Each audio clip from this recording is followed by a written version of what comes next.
ये बड़े दिव्य ब्राह्मण हैं। कुछ लोगों ने इनका बड़ा मजाक बनाया है। हाँ। एक बात बताओ, पूरी श्रीमद् भागवत में केवल 2 कथा ऐसी हैं जिनमें सुखदेव जी महाराज समाधिस्थ हो गए थे, जिनमें ये कथा है। लेकिन एक गायक ने पूरे सुदामा जी के जीवन को पता नहीं क्या क्या कह के, और कुछ नाटक करने वाले करते हैं धक्का लगवाते हैं। अरे भगवान के द्वारपाल कोई साधारण इंसान थोड़ी है जो धक्का लगाएंगे ब्राह्मणों में, संतों में। 5-4 हजार 10 हजार वाले नौकरी वाले थोड़ी है। ब्राह्मण के द्वारपाल बनने के लिए तो विशेष योग्यता चाहिए, और वो ब्राह्मण में धक्का लगा दे ऐसा नहीं। सुदामा जी की मित्रता हुई भगवान से। सांदीपनि ऋषि के आश्रम में भगवान पढ़ने के लिए जा रहे थे। मार्ग में सुदामा जी बैठे रो रहे हैं क्योंकि उनके पैर में कांटे लगे।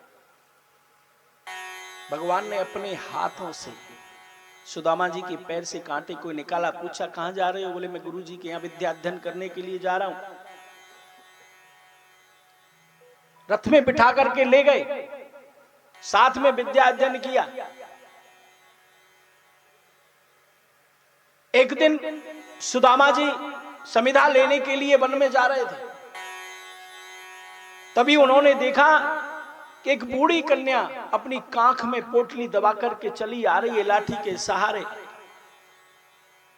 तभी एक चोर ने उस बूढ़ी माँ को देखा। उसने सोचा इस बुढ़िया मैया के पास जरूर कुछ धन है इस पोटली में जो कांख में छुपा रखी। जबकि वास्तविकता थी कि उस बूढ़ी मैया ने कई दिनों से कुछ खाया नहीं था। आज बड़ी मुश्किल से घर से निकल करके किसी से मांग करके एक मुट्ठी तंदुल लेकर के आई, और उनको लेकर के वो जा रही थी कि मैं अपनी कुटिया में जाके खाऊंगी। कई दिन से भूखी थी। लेकिन चोर ने समझा कि इस बुढ़िया मैया के पास कोई धन है। वो दौड़ करके आया, बूढ़ी मैया को धक्का लगा करके पोटली छीन करके भाग गया। बूढ़ी मैया आवाज लगाने, अरे पकड़ो पकड़ो, मेरा सर्वस्व ले गया। क्योंकि मैया तो भूखी थी, उसका तो बस वही सर्वस्व था। और मैं इसको श्राप देती हूं, जो मेरे इसको खाएगा उसको धनहीन होना पड़ेगा। सुदामा जी देख रहे हैं क्योंकि वो समिधा लेने जा रहे हैं।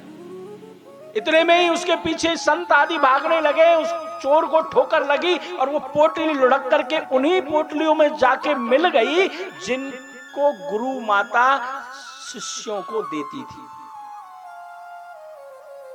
आज सुदामा जी गुरु जी के सामने बैठे, सभी शिष्य बैठे हैं, भगवान भी बैठे हैं। सुदामा जी से एक प्रश्न का जवाब गुरु जी ने पूछा। सुदामा जी भूल गए, याद नहीं कर पाए। उन्होंने कहा गुरुजी मुझे याद नहीं है। मित्र वही जो विपत्ति परे को, मित्र वही है जो अपने मित्र के बुरे समय में काम आए। अरे अच्छे में तो कोई भी पहुंच जाएगा। आज भगवान ने भी कह दिया गुरुजी से, क्योंकि भगवान द्वारकाधीश जानते हैं। उस समय तो ब्रजाधीश थे, ब्रज में थे। वो जानते कि अगर मैं सुना दूंगा तो मेरे मित्र को अकेले सजा भुगतनी पड़ेगी। खुद भी कह दिया। तो गुरुजी मैं भी भूल गया, मैं भी याद नहीं कर पाया। गुरुजी ने सोचा कि अगर मैं सजा नहीं दूंगा तो बच्चों में गलत संदेश आ जाएगा कि जो द्वारकाधीश हैं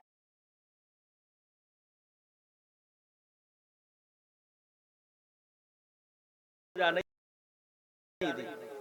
दोनों को भेज दिया लकड़ी लेने के लिए वन में, और गलती से गुरु माँ ने वही पोटली उनको खाने के लिए दे दी। सुदामा जी ने पोटली देखी, पहचान जाए।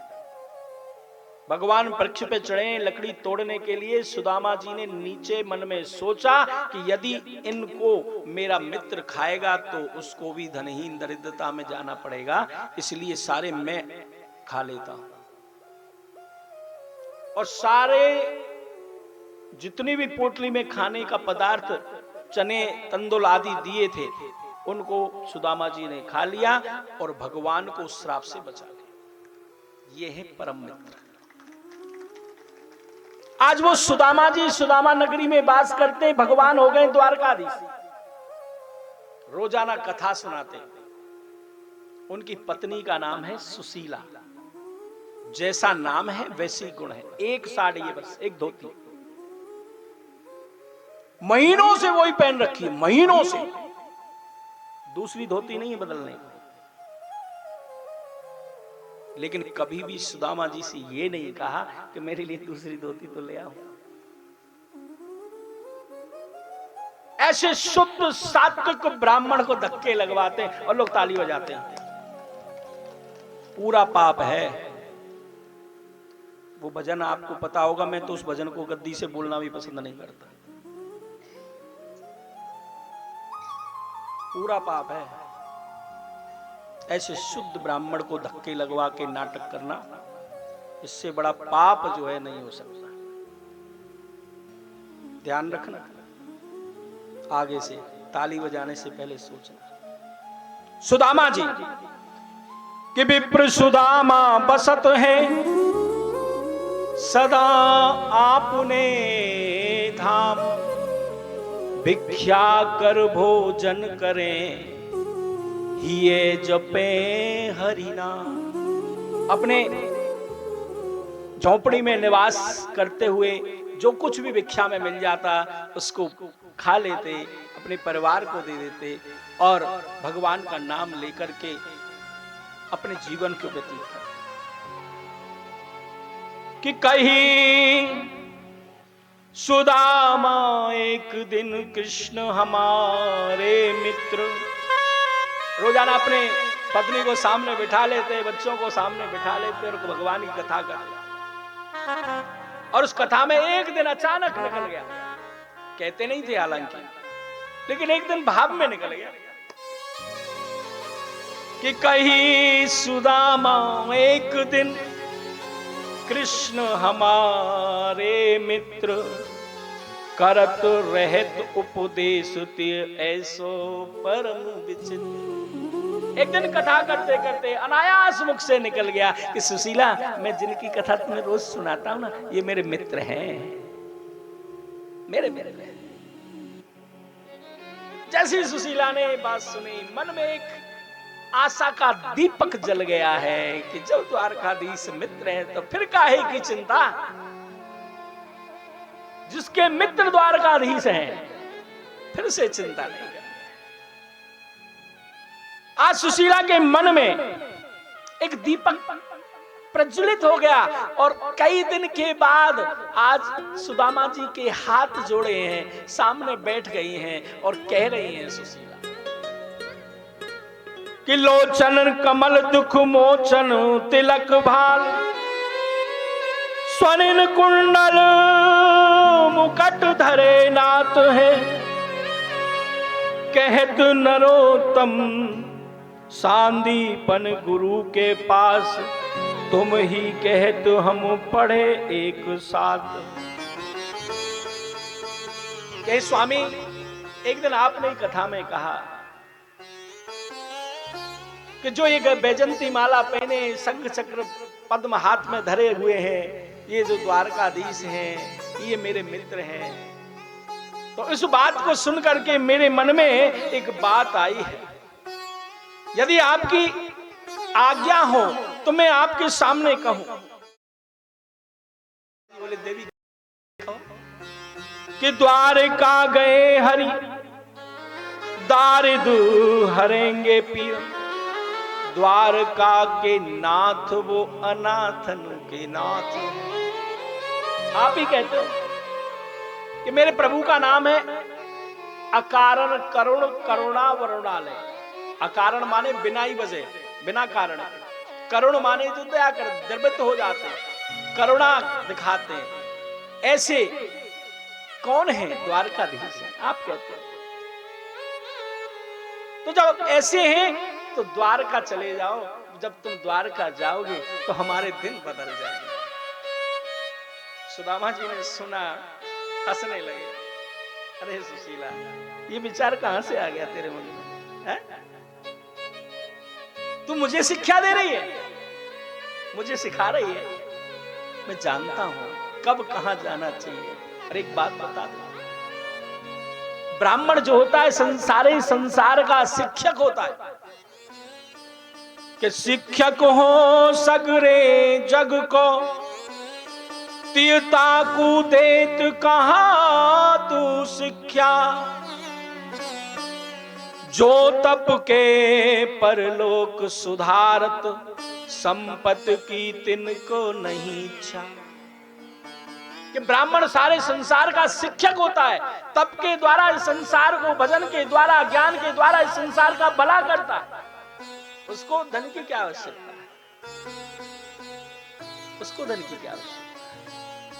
कि मेरे ही ये हर के पद पंकज, 12,000 ले देख परीक्षा, औरन को धन चाहिए ब्राह्मणी, ब्राह्मण के धन केवल शिक्षा। कुछ लोग कहते हैं भिक्षा, भिक्षा नहीं है, ब्राह्मण को कभी भिक्षा नहीं मांगना चाहिए, और भिक्षा है भी नहीं। ब्राह्मण का काम होता है शिक्षा ग्रहण करना और शिक्षा प्रदान करना, और उससे जो कुछ मिल जाए उससे अपनी जीविका का पालन करना। भिक्षा नहीं है। कुछ लोग भिक्षा बोलते हैं, शब्द नहीं, शिक्षा। मेरा काम तो शिक्षा ग्रहण करना है और लोगों को शिक्षित करना है, और कुछ नहीं। कोई हो जाए तो ठीक है, ना हो तो उसकी मर्जी। और सुदामा जी कह रहे हैं कि आज तुमने ये कहां से विचार लेकर के मन में आई हो? क्या तुम्हें ये लगता है कि मैं जाऊंगा द्वारका और द्वारकाधीश मेरे जाते मेरे लिए इतनी गाड़ी सामान दे देंगे कि मुझ पे लाया नहीं जाएगा और तुम लिवाने के लिए आओ? कि छोड़ सब जग तोहे लागी बक, 8 याम यही हट ठानी, जात ही देव लढ़ाए लढ़ावर, ले हो लिवाए यही जिय जानी। कि पे हो कहाते अटारी अटा, बिदु दीनी जुए बस टूटियां छानी, और जो पैदारद लिखियो है लिलार में, तो काहू के मैट ना जात अमान। कि तुम ये क्या सोचती हो? क्या मेरे वहां जाने से अटारी अटा बन जाएंगे? है? अरे यदि हमारी किस्मत में धनहीन रहना लिखा है तो धनहीन ही रहेंगे, किसी के मिटाए नहीं मिटेंगे। लेकिन आज सुशीला सोच के बैठी है कि मैंने अपने स्वामी को भेजना ही भेजना है। कहने लगे कि विप्रन के भगत जगत के बददंत, लेते सब ही की सुध ऐसे महातानी है, पड़े एक चट सार कही तुम के उबार, लोचन अपार वे तुम्हें न पहचान है। लोचन अपार वे तुम्हें न पहचान है। कि एक दीन बंधु कृपा सिंधु फेरे गुरु बंद, तुम सो को दीन जाए निज जिय जानी है। नाम लेत चौगुनी गए द्वार सौगुनी, देखत सहस्त्र गुनी प्रीत प्रभु मान। यदि कोई भगवान के द्वार पे जाता है, उनका नाम लेता है अगर, तो नाम लेत चौगुनी। यदि हम भगवान का एक बार नाम लेते ना, बहुत लोग कहते हैं हम तो जी 6 माला करते हैं, 10 माला करते हैं, कहते हैं, हाँ कहते हैं, बड़ा अभिमान है भाई। हम तो 2 घंटे भजन भजन करते हैं, सुंदर कांड करते हैं, फलान करते हैं। तो एक बात बता दें, आप कोई एहसान नहीं करते। भगवान भी आपका नाम लेते हैं। यदि हम और आप एक बार भगवान का नाम लेते हैं तो भगवान 4 बार हमारा नाम लेते हैं। नाम लेत चौगुनी, कितने बार? 4 बार। नाम लेत चौगुनी गए द्वार सौगुनी। यदि हम भगवान का दर्शन करने जाते हैं एक बार दिन में, बहुत से लोग तो जाते भी नहीं, यदि कोई एक बार दर्शन करने जाता है तो भगवान 100 बार आके उसके घर को देखते हैं कि ठीक है कि नहीं। कितनी बार देखते हैं? 100 बार। तो कम से कम एक बार तो मंदिर जाया करो। तो भगवान 100 बार आएंगे देखने के लिए। और जब भगवान 100 बार मेरे घर आएंगे तो कोई कष्ट आ ही नहीं सकता। लेकिन हम पे इतनी फुर्सत ना है कि हम एक बार भी चले जाएं, एक बार नाम ले लें। नाम भी लोगे तो 4 बार लेंगे भगवान कह रहे हैं। नाम लेत चौगुनी गए द्वार सोगुनी, देखत सहस्त्र गुनी प्रीत प्रभु मान है। और यदि हम भगवान को निहारते रहे, देखते रहे, तो हमारे जो भक्त वत्सल हैं ना कन्हैया जी बांके बिहार, ये किसी का उधार नहीं रखते अपने ऊपर। यदि हम भगवान को निहारते रहते हैं तो भगवान भी हमको निहारते रहते हैं, और जब भगवान हमको निहारते रहते हैं तो फिर कोई समस्या है ही नहीं। लेकिन जीव क्या है, जीव सोचता मैं क्यों नाम लूं, और भगवान क्या कहते हैं कि जो तू जावे दो तू आवे, एक डग तो मैं बढ़ूं डग 60, जो तू कर रो काठ 100 तो मैं लोहे की लाट। अरे तू मेरी पास आएगा तो मैं भी तेरे पास आऊंगा, और यदि तू सोचता है कि मैं तो लकड़ी जैसा कठोर हूं, मैं क्यों जाऊं, तो मुझे भी तेरी कोई आवश्यकता नहीं। तू लकड़ी है तो मैं भी लोहे की लकड़ी वो हूं, मीनार है। इसलिए जाओ मंदिर, मंदिर सूने पड़े हैं, जाओ आरती के समय जाओ, भगवान की आरती करो। देखो हम जाएंगे, सनातन मजबूत होगा, हमारे विचार मजबूत होंगे, हमारे सत्कर्म मजबूत होंगे, हमारी संस्कृति मजबूत होगी। और जब ये सब मजबूत होंगे, हम एक होंगे तो सब कुछ सही रहेगा। और जहां फूट होती है वहां लूट होती है। राधे राधे। हाँ? आज वही बात कह रही हैं सुदामा जी के, सोचने लगे और कहने लगे सुदामा से जी, सुशीला से कह रहे हैं कि द्वारिका जाहो जू, द्वारिका जाहो जू, 8 ही याम यही जग तेरे। आज सुबह से लेके अब तक द्वारका जाओ, द्वारका जाओ, द्वारका जाओ, और कोई काम नहीं है। लेकिन मैं क्या करूं, तूने पहली बार कोई बात कही है मेरे से कि द्वारिका जाओ जू, द्वारिका जाओ जू, 8 याम यही जग तेरे, जो ना कहो करियो तो बड़ो दुख जय, कहो अपनी गत नेरे। तूने पहली बार कोई चीज मांगी है और मैं नहीं दूंगा तो तुझे दुख होगा। लेकिन एक बात तो सोच सुशीला, जरा विचार कर कि द्वार खड़े प्रभु के हरि आते, भूपत जानन पावत ने। भगवान के द्वारपाल भी राजा महाराजाओं से बड़े प्रभावशाली वैभवशाली हैं, क्योंकि वो द्वारकाधीश के द्वारपाल हैं। द्वार खड़े हरि आते, भूपत जानन पावत ने। और तू एक विचार कर, पहली बार किसी से, मित्र से, संबंधी से, प्रेमी से मिलने जाते हैं तो कुछ भेंट ले जाते हैं। खाली हाथ नहीं जाना चाहिए पहली बार कहीं जाओ। किसी गुरु के पास जाओ, बड़े के पास जाओ, कहीं जाओ, सत्संग में जाओ, भजन में जाओ, कीर्तन में जाओ, कथा में जाओ, भगवान के मंदिर में जाओ, तो खाली हाथ नहीं। तू विचार तो कर, तू विचार कर सुशीला कि 5 सुपारी तो देख विचार के, भेंट को 4 ना तंदुल तेरे। 5 सुपारी भेंट के लिए कम से कम 5 सुपारी लेके जाओ। कुछ नहीं हो तो 5 सुपारी। लेकिन हम तो वो भी नहीं ले जा सकते। अरे विचार करके देख, हमारे पास तो 4 तंदुल यानी चावल के दाने नहीं है। आज सुशीला की आंखों में आंसुओं की धार बह रही। स्वामी, मैंने आज इसका इंतजाम करके रखा है। आज मैं पड़ोसन के घर गई थी तंदुल साफ करने के लिए, तो साफ करने के बाद मैंने उससे कूड़ा जो था वो मांग लिया। सुदामा जी की आंखों से आंसुओं की धार बह निकली। सुशीला, तूने ये क्या किया? तूने जान करके उसमें ज्यादा तंदुल छोड़े हो। सुशीला रोते रोते बोली, स्वामी ऐसी बात मत कहो। मैंने उन तंदुलों को 4 बार साफ किया, उस धान को 4 बार साफ किया। और जब पूर्णतः विश्वास हो गया कि अब इसमें कुछ नहीं है, उस कूड़े को उसको लेकर के आई और उनको घर ला करके मैंने पुनः 8 बार साफ किया। तब कहीं जाकर के थोड़े से तंदुल निकाले। सुदामा जी ने अपनी धोती को जो धोती कम छन्ना ज्यादा है, जिसमें छेदों की गिनती नहीं कर सकता कोई, उस धोती के पल्ले को लेकर के एक के ऊपर जमा करके छोटी सी जगह बनाई है कि वो तंदुल ना निकल जाए, क्योंकि किटकी है, दाने हैं, तंदुल पूरे नहीं है, साबुत नहीं है, दाने हैं, साफ कर करके वो टूट गए हैं,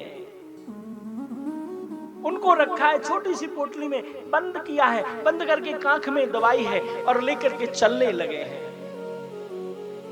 आज सुशीला के कहने पर, लेकिन मन में कहीं ना कहीं सुदामा जी के भी है कि मित्र से मिले बहुत दिन हो गए हैं, जाऊं आज मित्र से मिलने का सौभाग्य मिलेगा, क्योंकि गुरु के यहां से जब से आया हूं मैंने मित्र के दर्शन नहीं किए।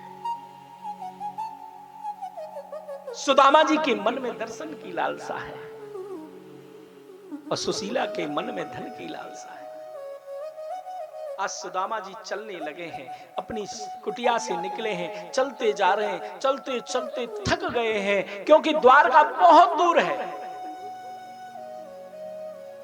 एक वृक्ष के नीचे बैठ गए, बैठते ही नींद आ गई। मेरे द्वारकाधीश ने देखा कि मेरा मित्र आ रहा है, गरुड़ को भेज दिया, जाओ वृक्ष सहित मेरे मित्र को लाकर के द्वारका के समीप सुला दो।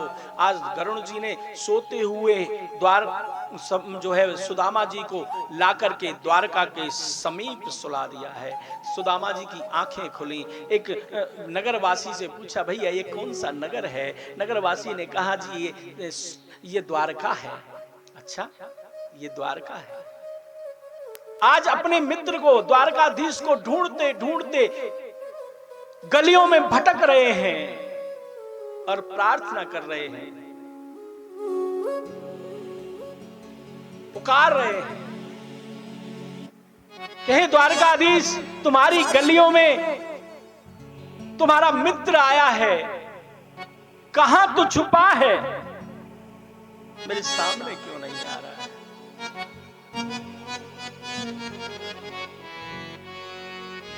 और कैसी पुकार रहे हैं? आया आया रे कन्हैया तेरे द्वार सुदामा, आया रे कहां छुपा मेरी प्यारे, ओ मोहन मुरली वाले।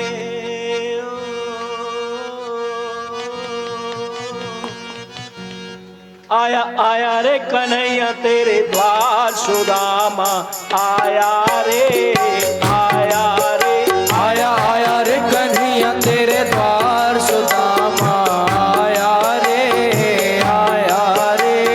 कहाँ छुपा मेरे प्यारे, ओ मोहन मुरली वाले।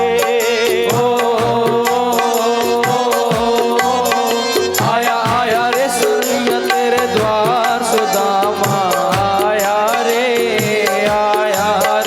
आया रे कन्हैया तेरे द्वार सुदामा, आया रे।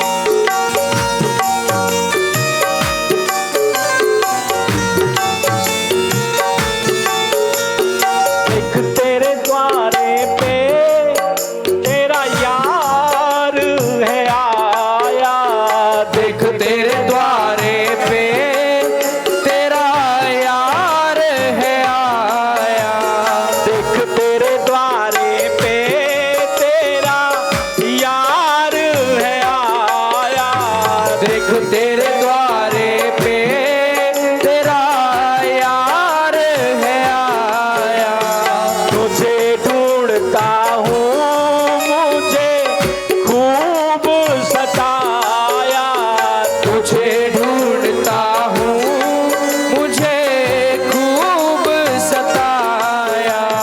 पड़े हैं पैरों में छाले, गली गली तुम्हें पुकारे। आया आया रे कन्हैया तेरे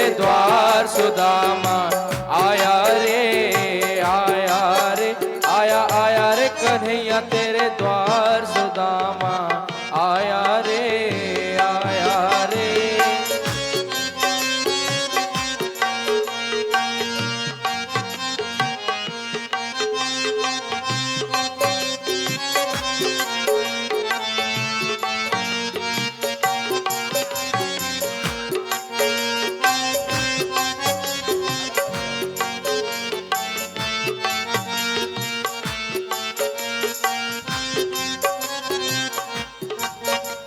सुबह का आया हूँ मुझे शाम हुई है। मैं सुबह का आया हूँ मुझे शाम हुई है। मैं सुबह का आया हूँ मुझे शाम हुई है। मैं सुबह का आया हूँ मुझे शाम हुई है। कब से खोज रहा तेरा पता भी नहीं है। कब से खोज रहा तेरा पता भी नहीं है। तेरे मिलन की आशा हम हैं ले पधारे हो। आया आया रे कन्हैया तेरे द्वार सुदामा आया रे आया रे। आया आया रे कन्हैया तेरे द्वार सुदामा आया रे आया रे।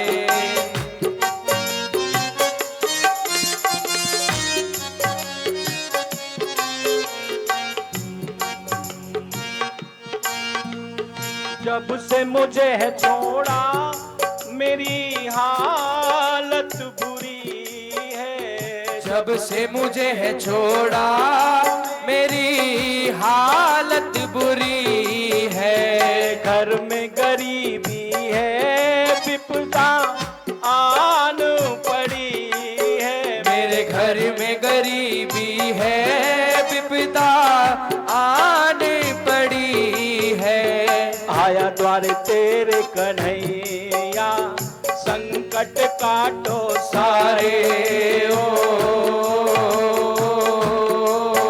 आया आया रे कन्हैया तेरे द्वार सुदामा आया रे आया रे। आया आया रे कन्हैया तेरे द्वार सुदामा आया रे आया रे। गलियों में पुकारते हुए घूम रहे सुदामा जी। द्वारकाधीश के महल के समक्ष आए। द्वारपाल खड़े हैं। द्वारपालों से बोला, बोलने से पूर्व ही द्वारपालों ने सुदामा जी को नमन किया और सुदामा जी से पूछा, महाराज आपको क्या चाहिए? उन्होंने सोचा कुछ लेने के लिए आए हैं ब्राह्मण। सुदामा जी बोले, भैया मुझे कुछ चाहिए नहीं, मैं द्वारकाधीश के महल को ढूंढ रहा हूं। यदि आप उनके महल को जानते हो तो मुझे बता दो। द्वारपाल वो कहने लगे, महाराज यही है महल, कहिए आपको क्या काम है? बोले, देखो मैं द्वारकाधीश का मित्र हूं, नाम है मेरा सुदामा, जरा जाकर के कह दो कि मैं उनके दर्शन करना चाहता हूं। आज द्वारपाल गया है, सुदामा जी को बिठाया, द्वारपाल गया और जाकर के द्वारकाधीश के समक्ष हाथ जोड़ करके कहा कि शीश पगा न जगा तन में, कहीं जान को आए बसे कहीं ग्रामा, कि धोती फटी सिलटी दुपटी और पाह उपाहन की नहीं सामा, द्वार खड़ो द्विज दुर्बल एक, रयोचक सो वसुधा अभिरामा, पूछत दीन दयाल को धाम, बतावत आपनो नाम सुदाम। कि महाराज आज दरवाजे पे एक विलक्षण ब्राह्मण आया जिसके सिर पे न पगड़ी है, न तन पे कोई जंगा है, पैरों में उपना नहीं है, उनकी धोती ऐसे लिटपिटी हो रही है, ऐसी सलवटें पड़ रही, न जाने कितने वर्षों से धोई नहीं है। बड़ा दुर्बल है, मरा सा, बड़ा दुर्बल। आपके धाम, आपके महल को पूछ रहा है, अपना नाम भगवान को बता रहे हैं द्वारपाल कि अपना नाम सुई का है। दामा तो बोला ही नहीं, उससे पहले ही भगवान खड़े हो गए और जाकर के दौड़ गए हैं दरवाजे की तरफ, और दौड़ करके सुदामा जी को गले लगा लिया है। जय हो, बोलिए भक्तवत्सल भगवान की। और गले लगा करके लेकर के महल में आ गए। ऐसे द्वारकाधीश, ऐसे परम मित्र, और लाकर के अपने सिंहासन पर सुदामा जी को बिठाया है, अपने सिंहासन पर बिठाया, स्वयं चरणों में बैठे हैं, स्वयं सुदामा जी के चरणों में बैठ गए, और बैठ करके जल धोने के लिए लोटा दिया। और द्वारकाधीश पूछ रहे हैं सुदामा जी से, कहे मित्र कि कैसे बिहाल विवायन सो, भय कंटक जाल लगे पग जोए। ये कैसा हाल बना रखा है कि हाय महादुख पायो सखा, तुम आए इते न किते दिन खोए। देख सुदाम की दीन दशा, करुणा करके करुणा निधि रोए। पानी परात को हाथ छुओ नहीं, नैनन के जल सो पग धोए। जब तक रुक्मणी जल लेकर के आती, भगवान सुदामा की दशा को देख करके इतने विवल हुए हैं कि पैरों में कांटे या कांटों में पैर हैं।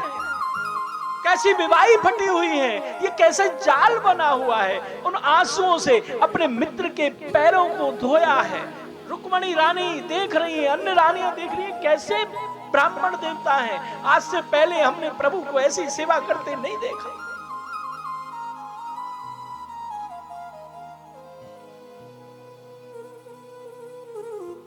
चरण धोकर के चरणों तक लिया है।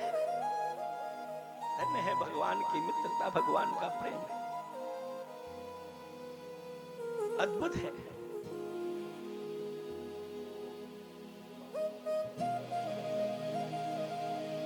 अद्भुत है।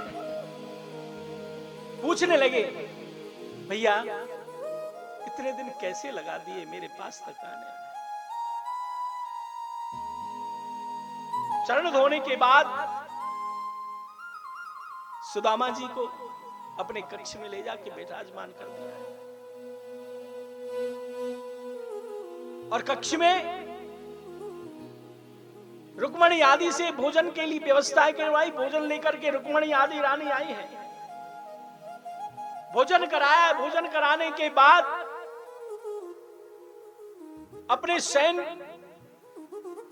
कक्ष में उस पलंग पर लिटा दिया है सुदामा जी को, जिस पे स्वयं आराम कर, और अपने हाथों से सुदामा जी के चरणों को दबा रहे हैं। लेकिन मन में सोच रहे हैं कि यदि मुझे ये कुछ भेंट नहीं करेगा तो मैं इसको कुछ दे नहीं पाऊंगा। बड़ी अद्भुत है। देखा सुदामा की कांख की ओर, और उस कांख में पोटली को देखा कि कछु भाभी हमको दियो, सो तुम काहे न देत। भाभी ने हमारे लिए कुछ भेजा है, क्या नाम है हमारी भाभी का? सुधा जी बोली सुशीला नाम है। जब नाम सुशीला है, मेरे लिए जरूर कुछ भेजा होगा। कहने लगे कि कछु भाभी हमको दियो, सो तुम काहे न देत। चाप पोटरी कांख में रहो कहो कई है। कांख में पोटली को देखा, छुड़ा लिया है पोटली को।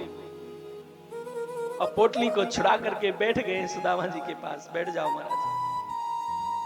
पोटली को खोला है, खोल करके तंदुलों को देखा है, आज प्रेम में गदगद हो गए हैं। एक मुट्ठी खाई है, एक लोक का वैभव अपनी भाभी सुशीला को दे दिया।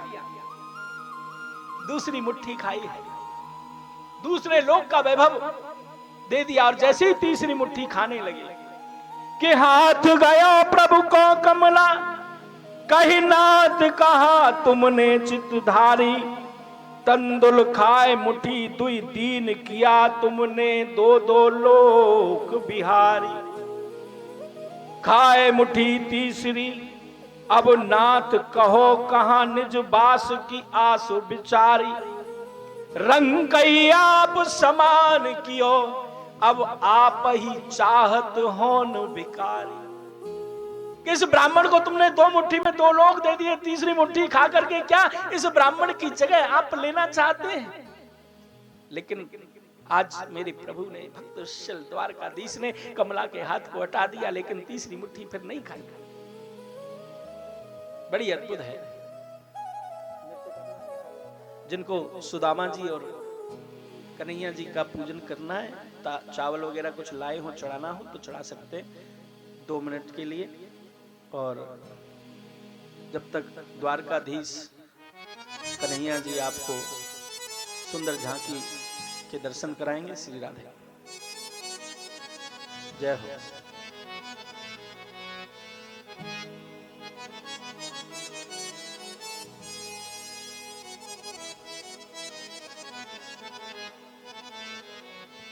सुदामा जी की कुर्सी यहाँ लगा दो और ये कुर्सियाँ हटा दो जिनसे इनको जगह मिल जाए। ये चीजों में को मोटी बना कैसे करना है, सब चीजें गद्दी पे करवा दो।